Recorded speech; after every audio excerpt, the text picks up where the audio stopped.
Hey, welcome back to our channel. In this video I want to show you how to remove retweet on X. So retweet option is now called repost, so I will have to remove my repost.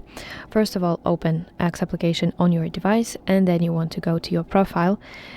Tap your profile picture in the top left corner of your screen and select profile option.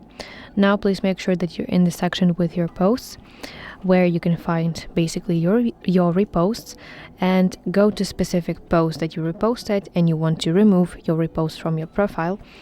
Under the post itself, you want to tap this repost icon that looks like two arrows in square, and here select option undo repost. As you can see, this repost immediately disappeared from my profile, and that indicates that I removed retweet. So that's it. Thank you for watching. If you found this video helpful, please like it and subscribe to our channel to see more content like this.